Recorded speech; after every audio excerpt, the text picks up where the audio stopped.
O relógio marcava 6:30 da manhã, quando Eduardo Santana chegou ao 32º andar do edifício espelhado na Avenida Faria Lima. Como sempre, foi o primeiro a chegar. A rotina de 45 anos havia lhe ensinado que o sucesso exigia sacrifícios, e acordar antes do sol era apenas um deles. Ao passar pelo corredor em direção à sua sala, Eduardo ouviu uma voz suave cantarolando uma melodia familiar. Parou. A canção de ninar ecoava pelos corredores vazios da Tech Solutions, sua empresa de tecnologia que empregava mais de 3.000 pessoas.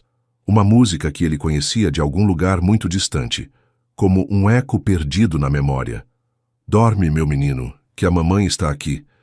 O mundo lá fora pode ser ruim, mas no meu colo você vai dormir. Eduardo sentiu um aperto no peito. Havia algo naquela voz que tocava uma parte sua que ele mantinha trancada há décadas. Caminhou devagar até a origem do som e encontrou uma mulher de cabelos grisalhos, vestindo uniforme azul marinho, limpando as janelas de sua sala. Maria das Graças não o viu aproximar-se. Continuou cantando baixinho, enquanto passava o pano nas vidraças, perdida em seus próprios pensamentos. Aos 67 anos, ela havia aprendido que o trabalho ficava mais leve quando acompanhado de uma melodia. Bom dia, disse Eduardo, fazendo Maria se assustar. Ai, Jesus! Ela exclamou, levando a mão ao peito. Desculpe, doutor Eduardo. Não sabia que o senhor já tinha chegado. Já termino aqui e saio da sua sala. Não precisa ter pressa. Eduardo abriu um sorriso gentil. Posso perguntar que música era essa que a senhora estava cantando? Maria baixou os olhos envergonhada. Era só uma bobagem minha, doutor. Uma cantiga que eu costumava cantar quando era mais nova. Eduardo estudou o rosto da mulher. Havia algo nela que despertava uma familiaridade estranha, como se fosse alguém que ele deveria conhecer. Maria tinha rugas ao redor dos olhos que falavam de muito sofrimento, mas também de uma doçura que ele raramente via no mundo corporativo. A senhora trabalha aqui há quanto tempo, dona? Maria, doutor, Maria das Graças. Estou aqui há 3 anos já. Trabalho no turno da manhã, das 5 às 2. Eduardo assentiu e entrou em sua sala. Durante toda a manhã não conseguiu tirar a melodia da cabeça. Havia algo naquela canção que mexia com memórias fragmentadas de sua infância no orfanato Santa Rita, em Pinheiros. Lembranças que ele preferia manter enterradas. Às 10 da manhã, sua secretária Carla trouxe o café. Doutor Eduardo, o senhor parece distraído hoje, tudo bem?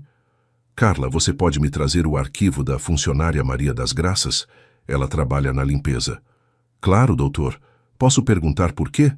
Eduardo hesitou. Como explicar que uma canção de ninar havia despertado algo em seu peito que ele não sentia há anos? Só uma verificação de rotina.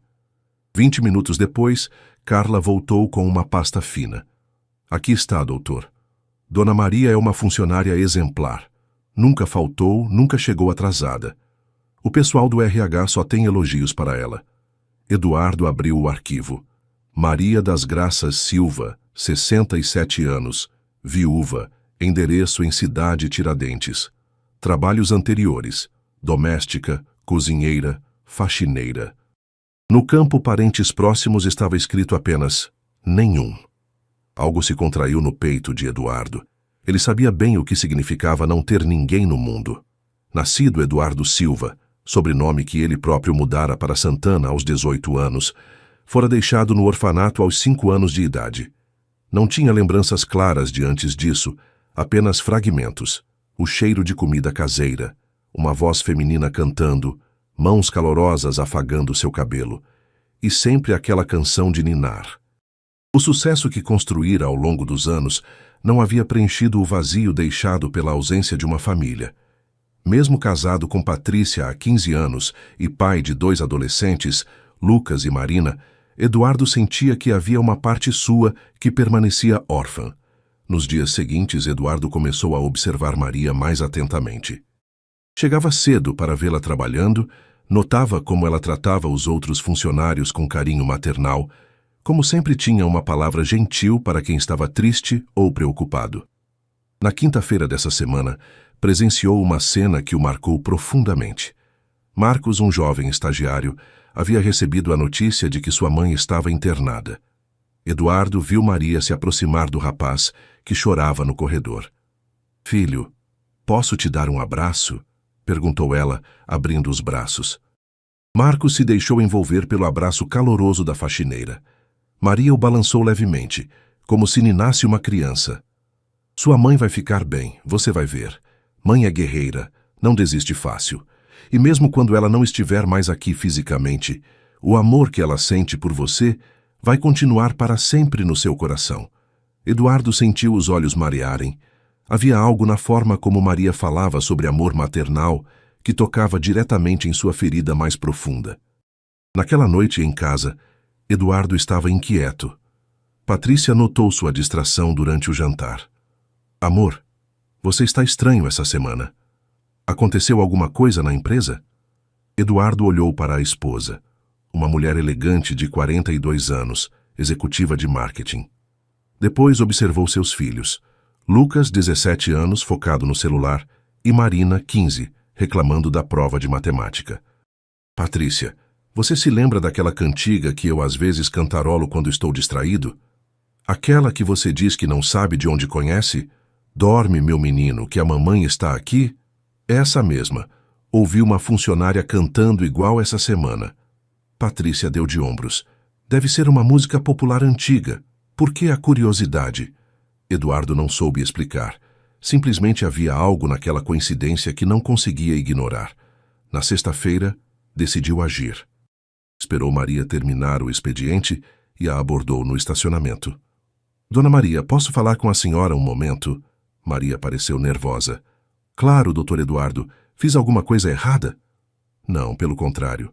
A senhora é uma funcionária excelente. Eu queria perguntar sobre aquela música que a senhora cantava na segunda-feira. Onde a aprendeu?" O rosto de Maria se fechou imediatamente.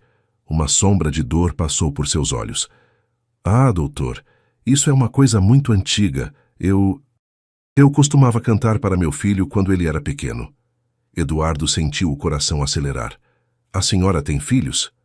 Maria baixou a cabeça, e Eduardo viu uma lágrima escorrer por seu rosto enrugado. "Tive, doutor. Tive um menino lindo, o amor da minha vida. Mas eu o perdi quando ele tinha 5 anos. O que aconteceu?" Maria respirou fundo, como se fosse mergulhar em águas profundas e dolorosas. "Foi em 1983, doutor. A enchente. O senhor deve lembrar, foi terrível aqui em São Paulo.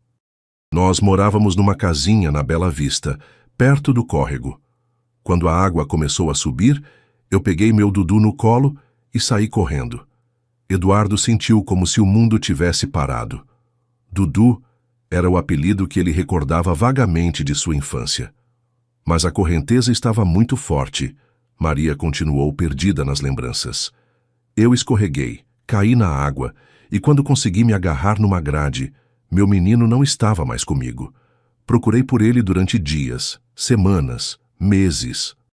A polícia disse que ele devia ter se afogado, mas eu nunca acreditei. Meu coração de mãe me dizia que ele estava vivo." Eduardo mal conseguia respirar. As peças começavam a se encaixar de forma assustadora. "Como era seu filho, Dona Maria?" "Ah, doutor, ele era um anjo. Cabelo castanho, olhos verdes como os meus, uma pintinha aqui no pescoço." Ela tocou o próprio pescoço. "E tinha uma cicatriz pequenina no braço esquerdo de quando caiu da bicicleta." Eduardo instintivamente tocou o braço esquerdo, onde tinha exatamente essa cicatriz. Que idade a senhora tinha quando isso aconteceu?" 27 anos, doutor. Era muito nova, muito burra. Morava sozinha com o menino. O pai dele tinha me abandonado quando soube da gravidez. Depois que perdi meu Dudu, tentei me matar 3 vezes. Só não consegui porque sempre pensava que um dia ele podia voltar para casa. Maria limpou as lágrimas com as costas da mão. "Desculpe, doutor Eduardo. Não queria chorar na frente do senhor. É que o senhor me lembra muito meu menino. Não sei porquê, mas sempre que olho para o senhor, meu coração aperta." Eduardo estava tremendo. Precisava sair dali antes que suas próprias lágrimas começassem a cair. "Dona Maria, muito obrigado por me contar isso. A senhora é uma mulher muito forte." Obrigada, doutor. Com licença, preciso ir pegar o ônibus. Eduardo ficou parado no estacionamento, vendo Maria se afastar em direção ao ponto de ônibus. Suas pernas tremiam tanto que ele precisou se apoiar no carro. 40 anos. 40 anos procurando por respostas que talvez estivessem bem na sua frente. Naquela noite, Eduardo não conseguiu dormir. Ficou na varanda de seu apartamento na Vila Olímpia, olhando para as luzes da cidade e tentando organizar os pensamentos. Às 3 da manhã, pegou o telefone e ligou para Dr. Roberto Mendes, seu advogado e amigo há mais de 20 anos. Eduardo, você está louco? São 3 da manhã. Roberto, desculpe, mas é urgente. Preciso que você me ajude a encontrar meus registros do orfanato Santa Rita. O quê? Eduardo, você nunca quis mexer nisso. Sempre disse que o passado era passado. Mudei de ideia. Roberto, eu acho que encontrei minha mãe. No sábado de manhã, Eduardo estava na mesa de café, tentando parecer normal diante da família, mas sua mente fervilhava com as revelações do dia anterior. Patrícia notou que ele mal tinha tocado no pão de açúcar e no café. Eduardo, você está pálido. Não dormiu? Só uns problemas no trabalho, mentiu ele, evitando olhar nos olhos da esposa. Lucas levantou os olhos do celular pela primeira vez desde que se sentara à mesa. Pai, você está estranho desde segunda-feira. Que problema é esse? Marina, sempre mais observadora que o irmão, estudou o rosto do pai.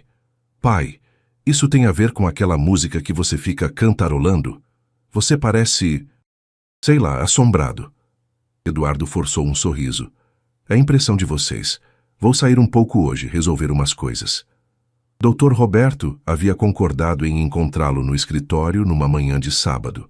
Quando Eduardo chegou ao centro da cidade, encontrou o amigo já mexendo em pilhas de documentos. Eduardo conseguiu os registros básicos do orfanato Santa Rita. A maioria dos arquivos mais antigos foi digitalizada, mas alguns documentos físicos ainda existem no arquivo morto.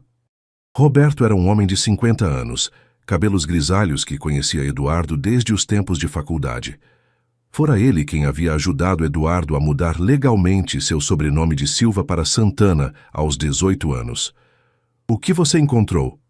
Bom, você deu entrada no orfanato em 15 de março de 1983. Estava com sinais de hipotermia e desnutrição. Foi encontrado por bombeiros durante os resgates da enchente, agarrado a uma grade no córrego Bela Vista. Eduardo sentiu um arrepio. Bela Vista. Exatamente onde Dona Maria disse que morava. Tem mais. Aqui diz que você gritava por uma pessoa chamada Mamãe Graça durante os primeiros dias no orfanato. Os funcionários pensaram que fosse delírio da febre. Mamãe Graça. Maria das Graças. Eduardo, você tem certeza de que quer mexer nisso? Podem ser apenas coincidências. Eduardo puxou a manga da camisa, mostrando a pequena cicatriz no braço esquerdo. Ela descreveu essa cicatriz exatamente, Roberto. Descreveu um menino com meus olhos, minha idade. A mesma época, o mesmo local. Roberto suspirou.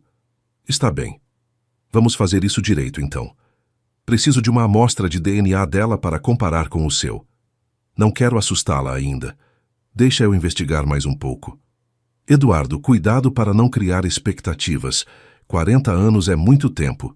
Mesmo que ela seja sua mãe, vocês são pessoas completamente diferentes agora. Durante o fim de semana, Eduardo não conseguiu pensar em outra coisa. Pesquisou tudo o que pôde sobre a enchente de 1983 em São Paulo. Foi uma das piores da história da cidade. Dezenas de mortos, centenas de desabrigados, famílias inteiras separadas pela força da água. Na segunda-feira, chegou cedo ao escritório novamente. Maria já estava lá limpando a recepção. Eduardo observou seus movimentos procurando por sinais familiares. A forma como ela segurava o pano de limpeza, como inclinava a cabeça quando concentrada, como cantarolava baixinho. Bom dia, Dona Maria. Bom dia, Dr. Eduardo. Como foi o fim de semana? Bem, obrigado. E o da senhora? Maria sorriu timidamente. Ah, doutor, fim de semana de gente pobre é sempre igual. Fui à igreja no domingo. Fiz uma feijoada para os vizinhos. Gosto de cozinhar para todo mundo. A senhora mora sozinha? Moro sim, doutor. Num apartamentinho lá em Cidade Tiradentes. Pequeno, mas limpinho. Tenho uns vizinhos muito bons. São como uma família para mim. Eduardo hesitou, depois perguntou: a senhora nunca se casou de novo? Depois que perdeu seu filho? O rosto de Maria se entristeceu. Não, doutor. Eu tentei namorar algumas vezes, mas não conseguia. Era como se meu coração tivesse ficado enterrado junto com meu menino. Nenhum homem merecia uma mulher pela metade. Mas a senhora nunca parou de procurá-lo? Nunca, doutor. Gastei todas as minhas economias contratando detetive particular. Fui em todos os orfanatos de São Paulo. Procurei na Fundação Casa, nos hospitais, até nas ruas. Ela pausou, limpando uma lágrima. O pessoal dizia que eu era louca, que depois de tanto tempo era impossível. Mas mãe não desiste, sabe? Mãe sente quando o filho está vivo. Eduardo sentiu um nó na garganta. Como a senhora sabia que ele estava vivo? Maria parou de limpar e olhou diretamente nos olhos de Eduardo. Porque eu sonho com ele, doutor. Toda semana eu sonho que meu Dudu cresceu, virou um homem bonito, bem-sucedido. No meu sonho ele tem olhos verdes como os meus, e me perdoa por ter perdido ele. Os olhos de Eduardo se encheram de lágrimas. Ele precisou se virar para que Maria não visse. Com licença, dona Maria. Preciso atender um telefonema importante. Eduardo trancou-se no banheiro executivo e ligou para Roberto. Roberto, preciso dos resultados da investigação hoje. Não consigo mais aguentar essa situação. Eduardo, calma. Consegui mais algumas informações. O orfanato tem registros de que você falava o nome completo Maria das Graças durante as crises de choro. E tem mais. Você foi encontrado usando uma pulseirinha de identificação artesanal com esse nome. Onde está essa pulseira? Provavelmente no arquivo morto. Vou tentar localizar hoje mesmo. Às 3 da tarde, Roberto ligou de volta. Eduardo, encontrei a pulseira. É uma coisa simples, feita de barbante vermelho, com o nome Dudu bordado à mão e filho da Maria das Graças. Eduardo teve que se sentar. Roberto, traga isso aqui agora. 1 hora depois, Roberto chegou ao escritório da Tech Solutions com uma pequena caixa de papelão. Dentro dela, cuidadosamente preservada, estava uma pulseirinha infantil desbotada pelo tempo. Eduardo pegou o objeto com mãos tremendo. Era como segurar um pedaço de sua própria história perdida. Tem mais uma coisa, Eduardo. Consegui o endereço onde Maria das Graças Silva morava em 1983. Rua Aurora, 127, Bela Vista. Exatamente onde você foi encontrado. Não pode ser coincidência. Não pode mesmo. Eduardo, acho que é hora de conversar com ela. Naquele momento, bateram na porta da sala. Era Maria, vindo buscar a lixeira. Com licença, doutor Eduardo, só vim pegar o lixo. Eduardo olhou para Roberto, que assentiu encorajadoramente. Era agora ou nunca. Dona Maria, a senhora pode sentar um momento? Preciso conversar com a senhora sobre algo muito importante. Maria pareceu preocupada. Fiz alguma coisa errada, doutor? Não, dona Maria, na verdade eu preciso lhe mostrar uma coisa. Eduardo pegou a pulseirinha e estendeu para Maria. Ela olhou para o objeto e ficou completamente pálida. Onde o senhor conseguiu isso? Dona Maria, essa pulseira estava comigo quando me encontraram no orfanato Santa Rita, em março de 1983. Eu tinha 5 anos. Maria começou a tremer. Pegou a pulseira com dedos que mal conseguiam se mover. Meu Deus do céu. Eu fiz essa pulseirinha com minhas próprias mãos. Bordei o nome do meu menino com tanto amor. Dona Maria, eu preciso lhe perguntar uma coisa muito importante. A senhora se lembra do nome completo do seu filho? Maria olhou para Eduardo com olhos arregalados, como se estivesse vendo um fantasma. Eduardo Silva.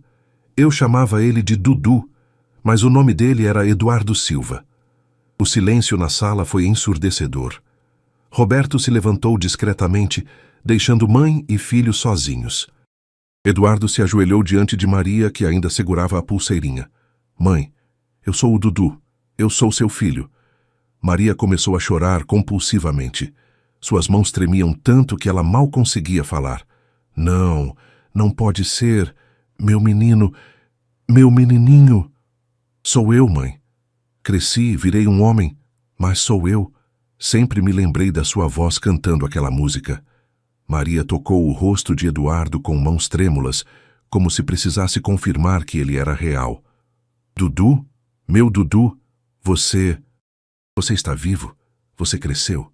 Você virou esse homem lindo? Estou vivo, mãe. Nunca parei de existir. E a senhora também nunca parou de existir no meu coração. Maria puxou Eduardo para um abraço desesperado, o mesmo abraço que ela havia dado 40 anos antes da enchente separar suas vidas. Perdão, meu filho. Perdão por ter perdido você. Perdão por não ter conseguido te proteger. Perdão por não ter te encontrado antes. Eduardo chorava como não chorava desde criança. Não há nada para perdoar, mãe. A senhora fez tudo o que podia. A senhora nunca parou de me procurar. A senhora nunca desistiu de mim. Eles ficaram abraçados por longos minutos, 40 anos de saudade sendo curados em um só momento. Quando finalmente se separaram, Maria olhou ao redor da sala luxuosa, como se visse tudo pela primeira vez. Meu filho, você é o dono de tudo isso? Eduardo sorriu através das lágrimas. Sou, mãe. Construí tudo isso sonhando com o dia em que poderia dividir com a senhora. Mas eu sou só uma faxineira, filho. Não tenho estudo, não tenho nada para te oferecer. Eduardo segurou as mãos calejadas da mãe. Mãe, a senhora me ofereceu a vida, me deu amor, me ensinou a ser forte. Tudo o que eu conquistei foi com a força que a senhora me deu nos meus primeiros 5 anos. Maria balançou a cabeça, ainda incrédula. Dudu. Meu Dudu virou doutor, virou patrão. Meu Deus, como eu estou orgulhosa. E eu estou orgulhoso da senhora, mãe. A senhora trabalhou a vida inteira, criou uma família de vizinhos, nunca perdeu a bondade no coração. A senhora é a pessoa mais forte que eu conheço.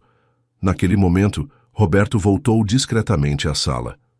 Eduardo, desculpe interromper, mas acho que vocês precisam tomar algumas decisões práticas agora. Eduardo olhou para a mãe. Mãe, eu quero apresentar a senhora à minha família. A senhora tem netos que não conhece. Maria arregalou os olhos. Netos? Você tem filhos? Tenho, sim. Lucas, de 17 anos, e Marina, de 15. E tenho uma esposa, Patrícia. Eles vão amar conhecê-la. Mas, filho, e se eles não gostarem de mim? Eu sou uma pessoa simples, não sei conversar com gente rica. Eduardo segurou firme nas mãos da mãe. Mãe, quem não gostar da senhora não merece fazer parte da nossa família. E a senhora não é simples, a senhora é autêntica. É exatamente o que minha família precisa. Maria respirou fundo, ainda processando tudo o que havia acontecido. Filho, posso te fazer uma pergunta? Qualquer coisa, mãe. Você me perdoa por ter perdido você? Por não ter sido forte o suficiente para te segurar? Eduardo abraçou a mãe novamente. Mãe, a senhora salvou minha vida. Se não tivesse me ensinado a ser forte nos primeiros 5 anos, eu nunca teria sobrevivido ao orfanato. Se não tivesse me amado tanto, eu nunca teria aprendido a amar. A senhora não me perdeu. A senhora me preparou para a vida. Pela primeira vez em 40 anos, Maria das Graças sorriu com o coração completo. Seu menino havia voltado para casa. Os dias seguintes foram um turbilhão de emoções para Eduardo. Ele havia pedido uma semana de folga na empresa, algo que não fazia há anos para se dedicar completamente à reestruturação de sua vida pessoal. A conversa com Patrícia e os filhos havia sido mais fácil do que ele imaginava. Na terça-feira à noite, Eduardo chegou em casa carregando 2 sacolas de compras e com um sorriso que Patrícia não via há muito tempo. Amor, preciso contar uma coisa para vocês. Sentem aqui na sala, por favor. Lucas e Marina trocaram olhares preocupados. Eduardo raramente pedia reuniões familiares, e quando pedia, geralmente era para falar sobre viagens de negócios ou mudanças na empresa. Gente, vocês se lembram que eu sempre falei que era órfão, que não tinha família? Claro, pai. Por isso você sempre foi meio fechado com essas coisas, disse Marina. Bem, não sou mais órfão. Encontrei minha mãe. O silêncio na sala foi total. Patrícia foi a primeira a falar. Como assim, Eduardo? Sua mãe está viva? Eduardo contou toda a história. A canção de ninar, as coincidências, a investigação, o momento da descoberta. Quando terminou, Marina estava chorando. Pai, que história linda. Ela deve estar tão feliz. Lucas, sempre mais prático, perguntou. E como é que vai ser agora? Ela vai morar aqui? Não sei ainda, filho. Vamos devagar. 40 anos é muito tempo perdido. Mas quero muito que vocês a conheçam. Patrícia, que havia permanecido em silêncio durante toda a explicação, se aproximou do marido. Eduardo, em 15 anos de casamento, eu nunca te vi tão completo. Seus olhos estão diferentes. É como se uma parte de mim que estava morta tivesse ressuscitado, Patrícia. Quando podemos conhecê-la? Que tal amanhã? Pensei em convidá-la para jantar. Na quarta-feira de manhã, Eduardo passou na casa de Maria em Cidade Tiradentes. O apartamento era minúsculo, mas impecavelmente limpo e organizado. As paredes eram cobertas de fotos de santos e uma única foto antiga, um menino de cabelos castanhos sorrindo para a câmera. Mãe, é essa a foto que a senhora guardou de mim? Maria pegou o porta-retrato com carinho. É sim, filho. Tirei essa foto 2 semanas antes da enchente. Você tinha acabado de aprender a andar de bicicleta. Eduardo estudou a foto. Era estranho ver-se criança depois de tanto tempo. Mãe, quero que a senhora conheça minha família hoje. Eles estão ansiosos para conhecê-la. Maria ficou nervosa. Ai, filho, eu não sei. E se eles não gostarem de mim? Eu não tenho roupa boa, não sei falar direito. Mãe, trouxe algumas coisas para a senhora. Eduardo mostrou as sacolas de compras. Mas quero que saiba que não precisa mudar nada em si mesma. Minha família vai amar a senhora exatamente como é. As sacolas continham roupas simples mas elegantes. 2 vestidos, uma calça social, blusas, sapatos confortáveis e um casaco. Maria começou a chorar ao ver as peças. Filho, isso tudo deve ter custado uma fortuna. Mãe, durante 40 anos eu guardei dinheiro sem saber para quê. Agora sei. Era para cuidar da senhora. Naquela tarde, Eduardo buscou Maria e levou-a para sua casa na Vila Olímpia. Durante o trajeto, Maria ficou admirada com os prédios altos, o trânsito, as mudanças da cidade. Meu Deus, filho, como São Paulo cresceu. Quando você era pequeno, a gente morava numa casinha simples. Nunca imaginei que você ia morar num lugar assim. O apartamento de Eduardo ocupava todo o 15º andar de um prédio moderno. Maria ficou boquiaberta com o tamanho, a decoração, a vista da cidade. Isso aqui é maior que o prédio inteiro onde eu moro, filho. Patrícia recebeu Maria com um abraço caloroso. Dona Maria, é um prazer conhecê-la. Eduardo não fala de outra coisa desde segunda-feira. Marina desceu correndo as escadas e abraçou a avó recém-descoberta. Vovó, que legal te conhecer. Papai disse que você canta aquela música linda. Lucas foi mais tímido, mas cumprimentou Maria com respeito. Muito prazer, Dona Maria. Podem me chamar de Vó Graça, disse Maria emocionada. Sempre sonhei em ter netos. Durante o jantar, Maria contou histórias da infância de Eduardo que nem ele lembrava. Como ele gostava de desenhar, como ajudava a cuidar dos gatos de rua, como dormia agarrado a um ursinho de pelúcia chamado Batatinha. Batatinha, exclamou Eduardo. Eu me lembro do Batatinha. Pensei que fosse um sonho. Não era sonho não, filho. Você levava esse ursinho para todo lugar. Na noite da enchente, eu te peguei no colo e você estava agarrado no Batatinha. O que aconteceu com ele? Maria ficou triste. Deve ter se perdido na água, filho. Procurei por ele também, mas nunca encontrei. Marina se aproximou da avó. Vó Graça, você pode cantar aquela música que meu pai fica cantarolando? Maria sorriu timidamente e começou a cantar a canção de ninar. Sua voz suave encheu a sala de jantar e Eduardo sentiu como se 40 anos de dor estivessem sendo curados por aquela melodia. Patrícia observava o marido e se emocionava vendo-o tão completo pela primeira vez. Lucas, que raramente demonstrava emoções, estava visivelmente tocado pela história da família. Depois do jantar, Maria ajudou Patrícia a recolher a mesa, insistindo em lavar a louça. Dona Patrícia, obrigada por ter cuidado tão bem do meu filho. Ele virou um homem bom, um pai carinhoso. Isso só acontece quando a esposa é especial. Patrícia segurou as mãos de Maria. Dona Maria, o Eduardo sempre teve um vazio no coração. Agora entendo por quê. A senhora completou nossa família. Quando Eduardo foi levar Maria de volta para casa, ela estava radiante. Filho, sua família é linda. Seus filhos são educados. Sua esposa é uma bênção. Você conseguiu tudo o que eu sonhei para você.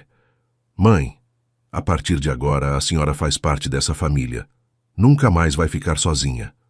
Nos dias seguintes, a vida de ambos mudou completamente. Eduardo organizou a transferência de Maria para um apartamento maior e mais próximo, em Moema. Ela inicialmente resistiu. Filho, não precisa disso tudo.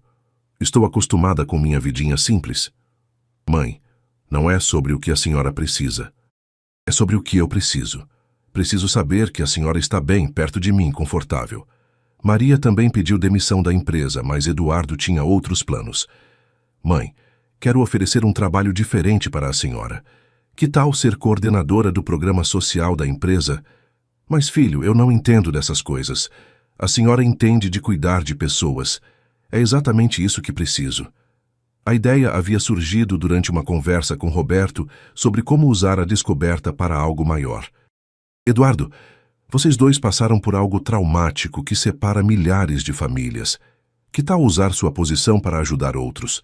E assim nasceu o Projeto Reencontro, um programa da Tech Solutions dedicado a reunir famílias separadas por tragédias, violência urbana ou pobreza. Maria se tornou a coordenadora, usando sua experiência de 40 anos procurando pelo filho para ajudar outras mães e filhos perdidos. 3 semanas após o reencontro, Eduardo percebeu que nem tudo seria simples. O primeiro conflito surgiu durante um almoço de domingo em sua casa. Maria havia preparado uma feijoada completa para a família, recusando a ajuda da empregada doméstica de Eduardo. Filho, deixa eu fazer. Mãe gosta de cozinhar para os filhos. Mas quando se sentaram à mesa, Maria ficou claramente desconfortável com a formalidade do ambiente. Os pratos de porcelana, os talheres de prata, as taças de cristal. Meu Deus, filho, se eu quebrar alguma coisa dessas deve custar mais que meu salário de 1 ano. Eduardo percebeu o desconforto da mãe. Mãe, são só objetos. O importante é estarmos juntos. Mas Maria mal conseguiu comer, preocupada demais em não fazer algo errado. Depois do almoço, Eduardo a levou para conversar na varanda. Mãe, o que está acontecendo? A senhora parece tensa. Maria suspirou profundamente.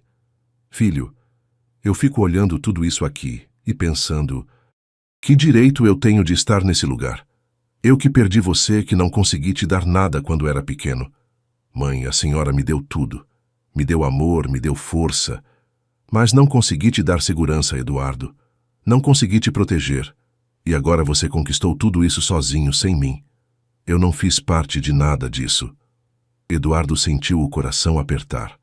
Pela primeira vez, compreendeu que o reencontro trazia dores para ambos os lados. Mãe, é verdade que cresci sem a senhora. Mas tudo o que conquistei foi tentando ser o homem que eu achava que a senhora queria que eu fosse. Mesmo sem lembrar direito do seu rosto, eu lembrava do seu amor. Mas e se eu te decepcionar agora, filho? E se você descobrir que sua mãe é só uma mulher simples, sem estudo, sem conhecimento? E se eu não souber ser a mãe que você precisa hoje? Eduardo abraçou Maria com força. Mãe, eu não preciso de uma mãe perfeita. Preciso da minha mãe. Da mulher que me ensinou a ser forte, que nunca desistiu de me procurar, que criou amor onde havia desespero. Mas as inseguranças de Maria persistiram. Na empresa, ela se sentia intimidada pelos funcionários com formação superior. No novo apartamento, estava sempre preocupada em não bagunçar nada. Com Patrícia e os netos, mantinha uma educação excessiva, como se fosse uma visita permanente. Eduardo decidiu procurar ajuda profissional. Marcou uma consulta com a psicóloga Dr. A Helena Cardoso, especialista em reunificação familiar. Doutora Helena, eu sonhei com esse momento a vida inteira, mas agora não sei como lidar com a situação. Eduardo, vocês dois passaram por um trauma de separação há 40 anos. Ambos criaram mecanismos de sobrevivência. Você se tornou bem-sucedido para provar seu valor. Sua mãe se tornou pequena para não ser rejeitada novamente.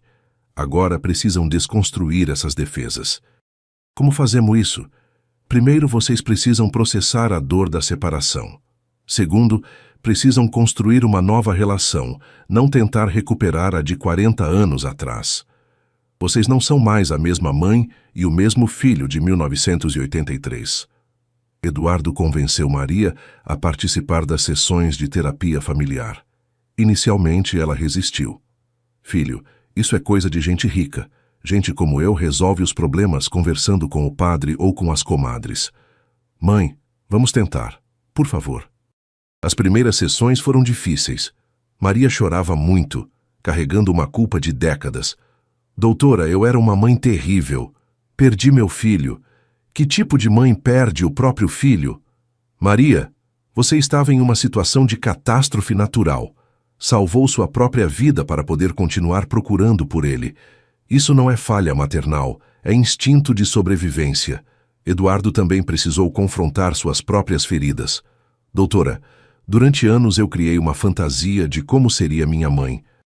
Agora preciso aceitar que ela é uma pessoa real, com limitações, medos, inseguranças. E isso é ruim? Não. Mas é diferente do que eu imaginava. Aos poucos, com a ajuda profissional, mãe e filho começaram a construir uma relação genuína. Eduardo aprendeu a ver Maria como ela realmente era, uma mulher forte que havia sobrevivido a uma tragédia imensa. Maria aprendeu a aceitar que merecia o amor e o cuidado do filho. O ponto de virada veio durante uma sessão em que Dr. Helena pediu para ambos falarem sobre seus medos. Eduardo, qual é seu maior medo em relação à sua mãe? Que ela me abandone de novo. Que desapareça da minha vida como desapareceu antes. Maria, e você? Que meu filho descubra que eu não sou boa o suficiente para ele, que ele se arrependa de ter me encontrado. Doutora Helena sorriu. Vocês têm o mesmo medo, o medo de perder um ao outro. Isso não é problema, é solução. Significa que o amor está intacto. Naquela sessão, Eduardo e Maria choraram juntos pela primeira vez desde o reencontro. Não lágrimas de alegria, mas lágrimas de dor, de perda, de todas as noites que passaram pensando um no outro durante 40 anos. Mãe, eu senti sua falta todos os dias da minha vida. E eu morri um pouco todos os dias sem você, filho. Quando saíram da sessão, algo havia mudado entre eles. A relação idealizada havia dado lugar a algo mais verdadeiro. O amor imperfeito, mas genuíno, entre duas pessoas que haviam sobrevivido juntas a uma grande tragédia. 6 meses após o reencontro, o projeto Reencontro havia se tornado mais do que Eduardo e Maria imaginavam. O que começou como uma forma de Maria usar sua experiência para ajudar outras famílias, transformou-se em uma organização que chamava a atenção nacional. Maria trabalhava agora em uma sala própria na Tech Solutions, equipada com computadores, telefones e uma pequena equipe de assistentes sociais. Ela havia superado sua insegurança inicial com tecnologia e aprendido a usar as ferramentas digitais para localizar pessoas desaparecidas. Filho, olha só, disse Maria, mostrando a Eduardo uma planilha no computador. Já reunimos 18 famílias em 6 meses. Eduardo olhou os números com orgulho. Cada linha representava uma história como a deles. Mães procurando filhos, filhos procurando pais, irmãos separados por circunstâncias adversas. Mãe, a senhora se tornou uma expert em tecnologia. Estou impressionado. Maria riu. Quem diria que uma faxineira de 67 anos ia aprender a mexer nessas máquinas? Mas é que quando a gente tem um propósito, aprende qualquer coisa. O caso mais marcante havia sido o de Rosana, uma mulher de 50 anos que procurava pela filha há 25 anos. A menina havia desaparecido aos 8 anos, em uma feira livre no Brás, durante um momento de distração da mãe. Maria se identificou imediatamente com a história de Rosana. Passou semanas trabalhando no caso, cruzando dados de orfanatos, registros de adoção e redes sociais. Quando finalmente localizou Fernanda, agora uma adulta de 33 anos morando em Curitiba, Maria chorou, como se tivesse encontrado outro filho. O reencontro entre Rosana e Fernanda foi transmitido por um programa de televisão, dando visibilidade nacional ao projeto Reencontro. Eduardo começou a receber ligações de empresários interessados em apoiar a iniciativa. Mãe, o que a senhora acha de expandirmos o projeto? Poderíamos abrir escritórios em outras cidades. Maria ficou pensativa. Filho, você tem certeza de que quer investir tanto nisso? É muito dinheiro, muito trabalho. Mãe, encontrar a senhora mudou minha vida completamente. Se podemos fazer isso por outras famílias, não podemos medir esforços. Foi então que Eduardo tomou uma decisão que surpreendeu até mesmo Patrícia. Decidiu se afastar parcialmente da Tech Solutions para se dedicar integralmente ao projeto social. Eduardo, você tem certeza disso? Perguntou Patrícia durante um jantar em família. A empresa é seu bebê. A empresa vai continuar existindo, Patrícia. Tenho uma equipe excelente, mas agora descobri qual é meu verdadeiro propósito na vida. Lucas, que havia se interessado muito pela história da família, fez uma sugestão surpreendente. Pai, que tal criarmos um aplicativo para ajudar a encontrar pessoas desaparecidas? A ideia do filho adolescente plantou uma semente na mente de Eduardo. Por que não usar toda a tecnologia da Tech Solutions para criar uma ferramenta que pudesse ajudar milhares de famílias? Nas semanas seguintes, Eduardo reuniu seus melhores programadores para desenvolver o Reencontro App. O aplicativo permitiria que famílias cadastrassem pessoas desaparecidas, cruzasse dados automaticamente e criasse alertas quando houvesse possíveis correspondências. Maria participou ativamente do desenvolvimento, testando cada função e sugerindo melhorias baseadas em sua experiência prática. Filho, tem que ter um botão para enviar mensagem de áudio. Muitas mães não sabem escrever direito, mas sabem falar do coração. Tem que ter busca por características físicas, como cicatrizes ou marcas de nascença. E tem que ter um sistema de verificação para evitar golpes ou pessoas mal intencionadas. O lançamento do aplicativo foi um sucesso estrondoso. Em 2 semanas, tinha mais de 100.000 downloads. Em um mês havia facilitado o reencontro de 12 famílias. A mídia nacional começou a procurar Eduardo e Maria para entrevistas. Eles foram capa de revistas, participaram de programas de televisão e se tornaram símbolos de esperança para milhares de famílias brasileiras. Durante uma entrevista no programa dominical mais assistido do país, o apresentador perguntou a Maria: Dona Maria, depois de 40 anos de sofrimento, como a senhora tem forças para ajudar outras mães que passam pela mesma dor? Maria olhou diretamente para a câmera, porque eu sei que do outro lado da tela tem uma mãe chorando, como eu chorei por 40 anos, e se minha dor pode virar esperança para ela, então valeu a pena ter sofrido. Eduardo, sentado ao lado da mãe, completou: E porque descobrimos que quando ajudamos alguém a encontrar sua família, nós mesmos nos encontramos um pouco mais. A partir daquele programa, o projeto Reencontro recebeu doações de todo o Brasil. Empresários, artistas e pessoas comuns contribuíam financeiramente para a expansão da iniciativa. Eduardo usou o dinheiro para abrir sedes em Rio de Janeiro, Belo Horizonte, Recife e Porto Alegre. Cada escritório era coordenado por alguém que havia vivido a experiência de perder ou reencontrar um familiar. Maria viajava pelo país treinando os novos coordenadores, compartilhando técnicas de busca e, principalmente, ensinando como lidar com a carga emocional do trabalho. Gente, vocês vão ver muita dor, vão ouvir histórias que vão partir o coração de vocês, mas lembrem sempre, a dor que vocês veem hoje pode se transformar em alegria amanhã. Nossa missão é plantar esperança onde só existe desespero. No final do primeiro ano do projeto, Eduardo organizou um grande evento em São Paulo para celebrar os resultados. 127 famílias reunidas, 300.000 pessoas cadastradas no aplicativo, 5 cidades com escritórios funcionando. Durante o evento, Eduardo subiu ao palco acompanhado de Maria. Diante de uma plateia de 500 pessoas, ele fez um discurso que emocionou a todos. 1 ano atrás eu era um empresário bem-sucedido, mas vazio por dentro. Tinha tudo que o dinheiro podia comprar, mas não tinha o que realmente importa: amor verdadeiro. Minha mãe passou 40 anos procurando por mim, e eu passei 40 anos procurando por ela, sem saber. Hoje, não somos apenas mãe e filho reencontrados. Somos parceiros em uma missão que nos completa: devolver a outras famílias a alegria que nos foi devolvida. Maria tomou o microfone, ainda tímida com falar em público, mas determinada. Eu quero falar para todas as mães que estão aí na plateia ou assistindo pela televisão. Nunca desistam. Eu sei que dói. Eu sei que às vezes parece impossível, mas o amor de mãe é mais forte que qualquer distância, qualquer tempo, qualquer dificuldade. Meu filho voltou para mim depois de 40 anos. O seu filho também pode voltar. A plateia se levantou em uma ovação que durou 5 minutos. Entre os presentes estavam dezenas de famílias que haviam sido reunidas pelo projeto, todas chorando de emoção.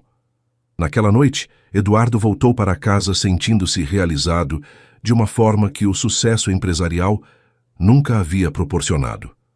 Encontrar a mãe não havia apenas curado sua ferida pessoal, havia dado sentido e propósito para toda a sua existência. 1 ano e meio após o reencontro, quando Eduardo pensava que todas as surpresas relacionadas ao seu passado haviam sido reveladas, Maria recebeu uma ligação que mudaria suas vidas novamente. Era uma manhã de terça-feira, e Eduardo estava no escritório do Projeto Reencontro, revisando os casos da semana, quando sua secretária Carla entrou apressada. Doutor Eduardo, sua mãe está no telefone. Ela parece muito nervosa, diz que é urgente. Eduardo atendeu imediatamente. Mãe, o que aconteceu? A voz de Maria estava trêmula. Filho, você pode vir aqui agora? Acabei de receber uma ligação. É sobre seu pai. Eduardo sentiu o chão fugir de seus pés. Em todo esse tempo de reencontro e terapia, o assunto pai havia sido cuidadosamente evitado. Maria sempre dizia que ele havia abandonado a família quando soube da gravidez, e Eduardo nunca havia pressionado por mais detalhes. Mãe, estou indo aí agora. Eduardo chegou ao apartamento de Maria em Moema em 15 minutos. Encontrou sua mãe sentada na sala, segurando um papel e chorando silenciosamente. Mãe, o que está acontecendo? Maria levantou os olhos vermelhos. Filho, eu nunca te contei a verdade sobre seu pai, não porque não quisesse, mas porque dói demais. Eduardo se sentou ao lado da mãe. Mãe, pode me contar tudo agora. Não sou mais criança. Maria respirou fundo e começou. Seu pai se chamava João Carlos. João Carlos Mendonça. Ele não me abandonou quando soube da gravidez, filho. Isso é mentira que eu inventei para me proteger. Como assim, mãe? João Carlos foi embora de São Paulo quando você tinha 3 anos. Ele era caminhoneiro, fazia viagens longas. Um dia ele saiu para uma viagem para o Nordeste e nunca mais voltou. Eu fiquei esperando. Depois soube que ele tinha morrido num acidente de trânsito na Bahia. Eduardo sentiu como se estivesse conhecendo uma parte completamente nova de sua história. Por que a mãe nunca me contou isso? Porque era mais fácil dizer que ele tinha me abandonado do que explicar que ele havia morrido, que você tinha perdido o pai também. Eu estava sofrendo tanto que não conseguia processar 2 perdas ao mesmo tempo. Mas mãe, e agora? Por que está falando disso? Maria mostrou o papel que segurava. Era uma carta manuscrita. Acabo de receber isso de uma mulher chamada Conceição Mendonça, de Salvador. Ela diz que é irmã do João Carlos, sua tia. Ela viu nossa história na televisão e reconheceu você. Disse que você é igualzinho ao irmão dela. Eduardo pegou a carta com mãos trêmulas e leu. Dona Maria das Graças, meu nome é Conceição Mendonça. Assisti ao programa de televisão onde vocês contaram a história do reencontro. Quando vi o rosto do seu filho Eduardo, quase desmaiei. Ele é a cara do meu irmão João Carlos, que morreu em 1985. João Carlos sempre falou de uma namorada em São Paulo chamada Maria das Graças e de um filho chamado Eduardo. Ele morreu voltando de uma viagem, querendo buscar vocês para morar aqui em Salvador. Tinha juntado dinheiro para comprar uma casa e casar com a senhora. Por favor, se for possível, gostaríamos muito de conhecer nosso sobrinho. João Carlos deixou 4 irmãos aqui na Bahia, e todos sempre quiseram saber do menino. Com carinho, Conceição Mendonça Tel 71. 9x. Eduardo terminou de ler a carta em silêncio. Estava descobrindo que não era apenas filho de Maria das Graças, mas de João Carlos Mendonça, e que tinha uma família inteira na Bahia que nem sabia que existia. Mãe, por que o papai nunca voltou para nos buscar antes de morrer? Maria limpou as lágrimas. Ele voltou, filho. João Carlos voltou em março de 1983, bem na época da enchente. Ele chegou na nossa casa no dia anterior à tragédia. Ia nos levar para Salvador no fim de semana. Eduardo arregalou os olhos. Ele estava lá quando aconteceu a enchente? Estava sim. Foi ele quem me ajudou a tentar te salvar. Quando a água começou a subir, nós três saímos juntos. João Carlos estava carregando a mala, eu estava com você no colo. Quando eu caí na água e te perdi, ele mergulhou atrás de você. E o que aconteceu com ele? Maria chorou mais forte. Ele se afogou tentando te salvar, filho. João Carlos morreu tentando resgatar você. Eu menti quando disse que ele tinha morrido num acidente na Bahia. Ele morreu aqui, na mesma enchente, tentando salvar nosso filho. Eduardo ficou em choque completo. Durante toda a vida, havia imaginado que seu pai era um homem que havia abandonado a família. Agora descobria que ele havia morrido como um herói tentando salvá-lo. Mãe, por que nunca me contou a verdade? Porque eu me culpava, filho. Eu sobrevivi, vocês dois não. Durante anos achei que era minha culpa. Se eu tivesse sido mais forte, se tivesse conseguido segurar você melhor, se tivesse impedido João Carlos de mergulhar, era mais fácil inventar que ele tinha me abandonado do que admitir que eu tinha perdido vocês dois no mesmo dia. Eduardo abraçou a mãe, ambos chorando pela dor de décadas enterrada. Mãe, não foi culpa sua. Não foi culpa de ninguém. Foi uma tragédia. Mas agora, filho, você tem uma família na Bahia que quer te conhecer. O que você vai fazer? Eduardo olhou para a carta novamente. Vamos ligar para eles, mãe. Quero conhecer a família do meu pai. E você vai comigo. Eu? Filho, eu não sei se tenho coragem. Mãe, nós vamos juntos. Você é a única pessoa que pode contar para eles como o papai realmente era, como ele nos amava. Eles precisam saber que ele morreu sendo um herói. Naquela mesma tarde, Eduardo ligou para Conceição. A conversa foi emocionante. Conceição chorou ao ouvir a versão verdadeira da morte de João Carlos. E Eduardo chorou ao saber que tinha tios, tias e primos que sempre quiseram conhecê-lo. Meu menino, você tem que vir aqui para Salvador. A família inteira está doida para te conhecer. João Carlos era o caçula, o xodó de todo mundo. E você é igualzinho a ele. Tia Conceição, a senhora pode me falar como era meu pai? Ai, meu filho, João Carlos era um homem bom demais para esse mundo. Trabalhador, honesto, sonhador. Ele vivia falando de você. Mostrava foto sua para todo mundo. Dizia que ia te ensinar a jogar futebol, ia te levar para pescar. Eduardo descobriu que tinha 4 tios, 8 primos e 2 avós ainda vivas. Uma família inteira que havia passado 40 anos se perguntando o que havia acontecido com o sobrinho perdido. 2 semanas depois, Eduardo e Maria embarcaram para Salvador. Foi a primeira viagem de avião da vida de Maria, que ficou nervosa, mas animada. Filho, João Carlos sempre disse que Salvador era a cidade mais bonita do mundo. Vou conhecer o lugar que ele tanto amava. O reencontro no aeroporto de Salvador foi ainda mais emocionante que o primeiro reencontro entre Eduardo e Maria. Conceição havia levado toda a família, irmãos, cunhadas, primos, filhos. Quando Eduardo desceu do avião, foi recebido por mais de 20 pessoas chorando e gritando seu nome. Meu Deus, é igualzinho ao João Carlos! Gritava a tia Conceição, abraçando Eduardo com força. Maria foi recebida como uma filha pela família. Todos queriam ouvir suas histórias sobre João Carlos, saber como havia sido o relacionamento deles, como ele falava da família baiana. Durante os 5 dias que passaram em Salvador, Eduardo conheceu não apenas sua família paterna, mas também a cultura de onde vinha metade de sua identidade. Visitou a casa onde João Carlos havia crescido, conheceu os amigos de infância do pai, Ouviu histórias que pintavam um retrato completo do homem que ele havia perdido aos 3 anos. O momento mais emocionante foi quando o tio Manuel, irmão mais velho de João Carlos, levou Eduardo ao cemitério onde o pai estava enterrado. Menino, seu pai está aqui há quase 40 anos. Toda semana a gente vem visitar. E sempre falamos de você.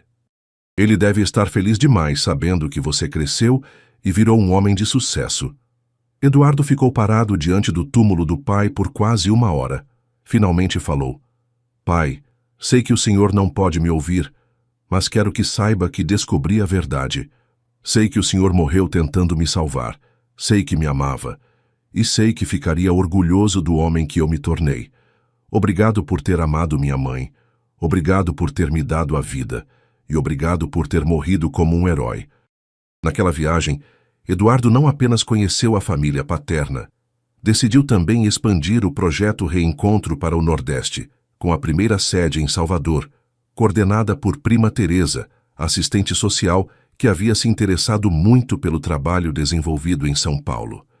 No último dia da viagem, a família organizou uma festa em homenagem a Eduardo e Maria.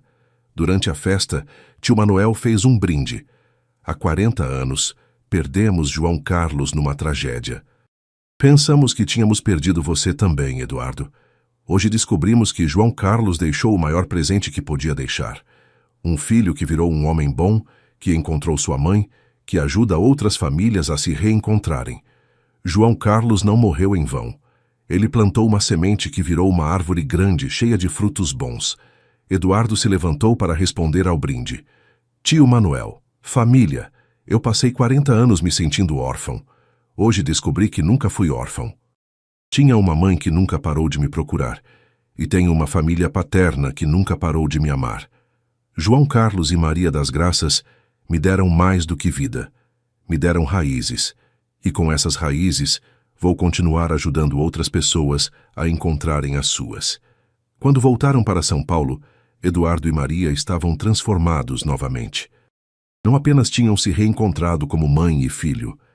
Agora tinham uma história familiar completa, com avós, tios, primos e, principalmente, com a memória honrada de João Carlos, o homem que morreu como herói tentando salvar o filho.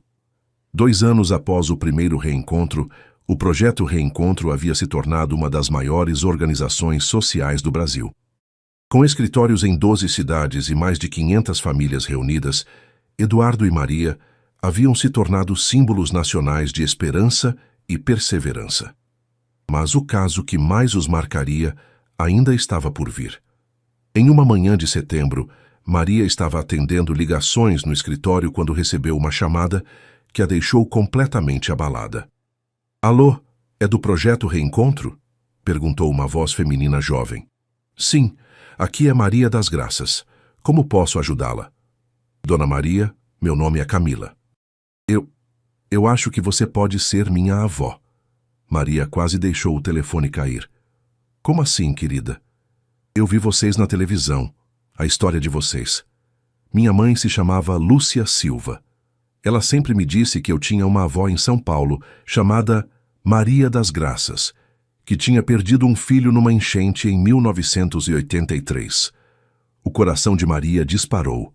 Lúcia Silva havia sido uma jovem que ela conhecera no hospital logo após a enchente, quando ambas estavam sendo tratadas por ferimentos. Lúcia estava grávida de 7 meses e havia perdido o marido na mesma tragédia. Lúcia Silva? Uma moça loirinha, grávida? Isso mesmo. A senhora conheceu minha mãe? Meu Deus do céu! Camila, onde você está? Estou em Goiânia, Dona Maria. Minha mãe morreu há 3 anos de câncer. Antes de morrer, ela me contou que havia conhecido uma mulher muito especial no hospital em 1983, que tinha perdido um filho na enchente. Ela dizia que essa mulher foi como uma mãe para ela durante os dias mais difíceis da gravidez. Maria começou a chorar. Ela se lembrava perfeitamente de Lúcia, uma jovem de apenas 17 anos, sozinha no mundo, aterrorizada com a perspectiva de ter um bebê sem ter ninguém para ajudá-la. Camila, minha filha, sua mãe era um anjo. Nos tornamos muito próximas no hospital.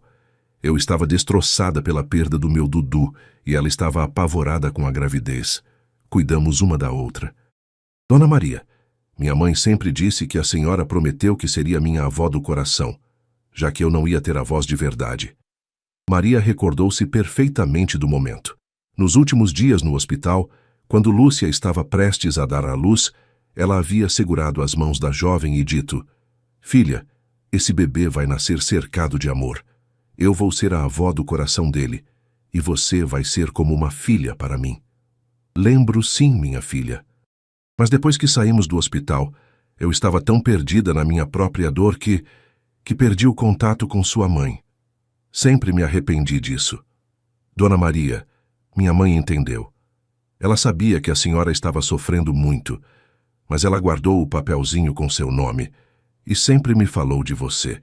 Dizia que quando eu crescesse, ia procurar pela avó Maria das Graças. Camila, quantos anos você tem agora? Vou fazer 40 anos em dezembro, Dona Maria. E tenho 2 filhos, Enzo de 15 anos e Sofia de 12. Maria mal conseguia falar de emoção. Camila, você quer dizer que eu tenho bisnetos? A senhora tem, vó Maria. Minha mãe sempre disse para eles que tinham uma bisavó em São Paulo que um dia eles iam conhecer. Eduardo chegou ao escritório bem no momento em que Maria desligou o telefone, chorando convulsivamente. Mãe, o que aconteceu? Quem era no telefone? Filho, eu tenho uma neta e 2 bisnetos. Eduardo ficou completamente confuso enquanto Maria contava toda a história de Lúcia. Como haviam se conhecido no hospital, como ela havia prometido ser avó do coração do bebê de Lúcia, como havia perdido o contato e sempre se arrependido disso. Mãe, isso é incrível. A família continua crescendo. Eduardo, eu preciso ir para Goiânia. Preciso conhecer minha neta e meus bisnetos. Preciso honrar a promessa que fiz para Lúcia 40 anos atrás. 3 dias depois, Eduardo e Maria estavam no aeroporto de Goiânia. Camila havia descrito detalhadamente como seria o encontro. Uma mulher de 40 anos, cabelos castanhos, que estaria acompanhada de 2 adolescentes. Quando Eduardo e Maria saíram da área de desembarque, viram uma mulher segurando uma placa com os nomes deles. Ao lado dela, um rapaz alto de 15 anos e uma menina de 12 anos com um sorriso tímido. Vó Maria? Perguntou Camila, se aproximando com lágrimas nos olhos. Minha neta, minha netinha querida. Maria correu para abraçar Camila. O abraço durou vários minutos. Camila chorava como uma criança que finalmente havia encontrado o colo da avó que sempre sonhara ter. Vó Maria, esses são seus bisnetos, Enzo e Sofia. Maria se ajoelhou para ficar na altura de Sofia. Oi, minha bisnetinha linda. Sua bisavó aqui esperou 40 anos para te conhecer. Sofia, que era tímida, se aproximou e abraçou Maria. Vó Maria, mamãe sempre falava da senhora. Dizia que a senhora tinha um coração do tamanho do mundo. Enzo, mais reservado por ser adolescente, cumprimentou Eduardo e Maria com respeito, mas logo se soltou quando Eduardo começou a conversar sobre futebol e tecnologia. Durante os dias que passaram em Goiânia, Eduardo e Maria conheceram toda a história de Camila. Lúcia havia criado a filha sozinha, trabalhando como costureira, mas sempre mantendo viva a memória da avó Maria das Graças, que havia conhecido no hospital. Vó Maria, minha mãe guardou isso a vida inteira, disse Camila, mostrando um papel amarelado. Era o papelzinho que Maria havia escrito no hospital com seu nome e endereço. Quando minha mãe ficou doente, ela me fez prometer que ia procurar pela senhora. Dizia que você tinha o direito de conhecer seus bisnetos e que nós tínhamos o direito de ter nossa avó. Eduardo ficou emocionado vendo Maria com os bisnetos. Ela os ensinava a fazer brigadeiro, contava histórias da família, cantava as mesmas canções de ninar que havia cantado para ele 40 anos antes. Vó Maria, a senhora pode vir morar aqui em Goiânia? Perguntou Sofia no último dia da visita.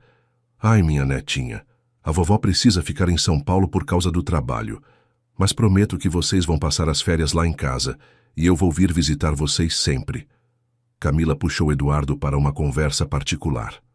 Eduardo, posso te chamar de tio Eduardo? Claro, Camila, somos família agora. Tio Eduardo, eu queria fazer uma proposta. Que tal se eu viesse trabalhar no projeto Reencontro? Aqui em Goiás tem muitas famílias que precisam da ajuda de vocês. Eduardo sorriu. Camila, seria perfeito. Você pode coordenar nossa expansão para o Centro-Oeste. E foi assim que o projeto Reencontro ganhou mais uma coordenadora familiar. Camila se mudou para São Paulo com os filhos. Passou a morar perto de Eduardo e Maria. E assumiu a expansão do projeto para Goiás, Mato Grosso e Mato Grosso do Sul. Os bisnetos de Maria se adaptaram perfeitamente à vida em São Paulo. Enzo e Sofia se tornaram amigos inseparáveis de Lucas e Marina, e Maria finalmente teve a casa cheia de netos que sempre sonhara. Durante o Natal daquele ano, a família se reuniu completa pela primeira vez. Eduardo e Patrícia, Lucas e Marina, Maria, Camila, Enzo e Sofia. Além dos parentes de Salvador, que vieram passar as festas em São Paulo. Na ceia de Natal, Eduardo fez um brindis especial. Há 3 anos eu era um homem rico, mas vazio. Pensava que tinha sucesso, mas não tinha família. Hoje, olho ao redor desta mesa e vejo que sou o homem mais rico do mundo. Não por causa do dinheiro que tenho, mas por causa do amor que recebemos e dividimos. Maria, agora com 70 anos, mas com um brilho nos olhos que não tinha há décadas, completou. Meus filhos, netos e bisnetos, vocês são a prova de que Deus nunca abandona quem tem fé. Eu perdi meu menino numa enchente, mas encontrei uma família inteira. Perdi tudo, mas ganhei mais do que jamais sonhei ter.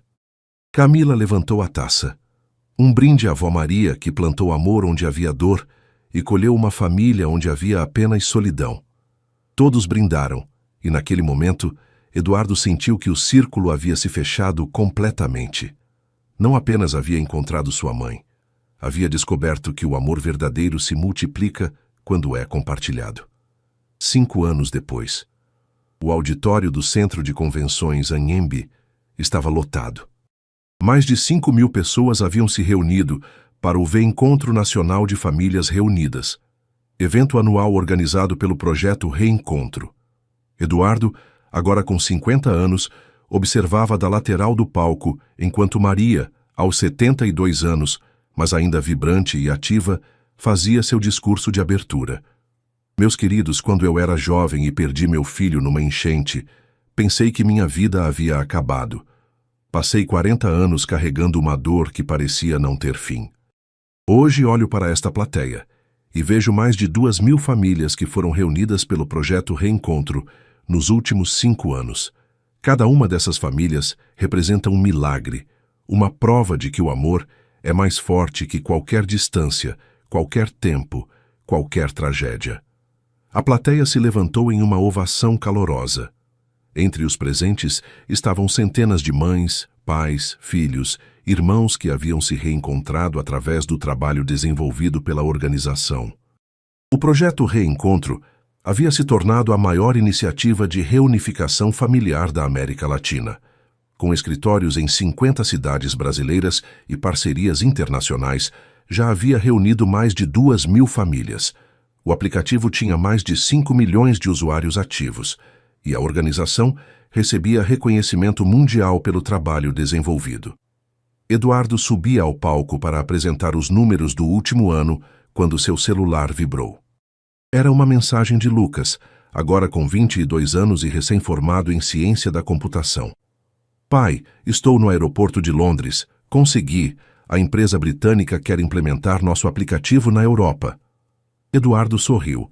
Lucas havia decidido seguir os passos do pai, mas focando na expansão internacional do projeto. Marina, com 20 anos, cursava psicologia e havia se especializado em terapia familiar, trabalhando diretamente com as famílias reunidas pelo projeto. Meus amigos, disse Eduardo ao microfone, 5 anos atrás encontrar minha mãe mudou minha vida pessoal. Hoje posso dizer que mudou a vida de milhares de famílias brasileiras. Mas nosso trabalho não para aqui. Acabamos de receber aprovação para expandir o projeto Reencontro para outros países da América Latina. Em 2025, abriremos escritórios na Argentina, no Chile e na Colômbia. A plateia explodiu em aplausos novamente. Quando o evento terminou, Eduardo, Maria, Patrícia, Camila e os netos se reuniram para jantar em um restaurante no centro da cidade. Era uma tradição que mantinham após cada grande evento do projeto. Vó Maria, disse Sofia, agora com 17 anos, e prestando vestibular para serviço social. Quero trabalhar no projeto quando me formar. Quero ajudar famílias como você me ajudou a encontrar minha identidade. Maria sorriu e acariciou o rosto da bisneta. Minha netinha, você já está ajudando. Só de existir você já faz o mundo mais bonito. Enzo, aos 20 anos, cursava jornalismo e havia se tornado o responsável pela comunicação do projeto, produzindo documentários sobre as famílias reunidas. Bisavó, terminei o documentário sobre nossa família. Quer assistir antes de lançarmos? Claro, meu bisneto. Mas você sabe que não gosto de aparecer muito na televisão, né? Eduardo riu. Mãe, a senhora virou uma celebridade nacional. Não tem jeito de fugir da fama. De fato, Maria havia se tornado uma figura pública respeitada. Recebia convites para palestras em universidades, participava de programas de televisão e havia escrito um livro autobiográfico que se tornou best-seller. 40 anos de saudade, uma mãe que nunca desistiu. Toda a renda do livro era revertida para o projeto Reencontro. Eduardo, disse Patrícia, você se lembra de como era nossa vida antes de encontrar Dona Maria? Eduardo refletiu. Lembro, amor. Éramos uma família feliz, mas incompleta. Faltava algo que eu nem sabia que faltava. E agora? Agora nossa família não é apenas completa, é abundante. Camila, que havia se tornado uma das coordenadoras mais eficientes do projeto, fez uma revelação. Pessoal, tenho uma notícia para dar. Recebi uma proposta da ONU para levar o projeto Reencontro para refugiados africanos. Querem implementar nossa metodologia nos campos de refugiados. Maria arregalou os olhos. Minha neta, isso significa que nosso trabalho vai ajudar pessoas no mundo inteiro? Significa sim, vó. O amor que a senhora plantou aqui vai germinar em outros continentes. Naquela noite, quando Eduardo chegou em casa, foi até a varanda de seu apartamento e olhou para as luzes de São Paulo. A mesma cidade que havia separado sua família 43 anos antes, agora era o centro de uma organização que reunia famílias no mundo inteiro. Pegou o telefone e ligou para Maria, como fazia todas as noites antes de dormir. Boa noite, mãe. Obrigado por mais um dia maravilhoso. Boa noite, meu filho. Obrigada por ter voltado para mim. Mãe, posso te fazer uma pergunta? Claro, filho. Se a senhora pudesse voltar no tempo e mudar alguma coisa, mudaria? Maria ficou em silêncio por alguns segundos. Filho, se eu mudasse alguma coisa do passado, talvez não tivéssemos nos reencontrado do jeito que nos reencontramos. Talvez você não tivesse se tornado o homem que é hoje. Talvez eu não tivesse desenvolvido a força que precisei para te procurar por 40 anos. Nossa dor nos trouxe até aqui, filho. Nossa dor virou propósito. Nosso sofrimento virou missão. Então a senhora não mudaria nada. Mudaria uma coisa só. Teria te segurado mais forte naquela noite da enchente. Mas de resto não. Porque nossa história não é só nossa, Eduardo. Nossa história é de todas as mães que estão procurando pelos filhos, de todos os filhos que estão procurando pelas mães. Nossa dor serviu para curar a dor de milhares de pessoas. Eduardo sentiu os olhos se encherem de lágrimas. Eu te amo, mãe. E eu te amo, meu filho. Para sempre e além. Quando desligou o telefone, Eduardo olhou para uma foto emoldurada na mesa da varanda. Era uma foto da família toda, tirada no último Natal. Ele, Patrícia, Lucas, Marina, Maria, Camila, Enzo e Sofia. Todos sorrindo, abraçados, completos. Do outro lado da foto, havia uma frase que Maria havia escrito. O amor verdadeiro não se perde com o tempo, não se apaga com a distância e não morre com a tragédia. O amor verdadeiro sempre encontra um caminho de volta para casa. Eduardo sorriu e murmurou para si mesmo. Obrigado, mãe. Obrigado por nunca ter desistido de mim. Obrigado por ter me ensinado que o amor é mais forte que qualquer coisa.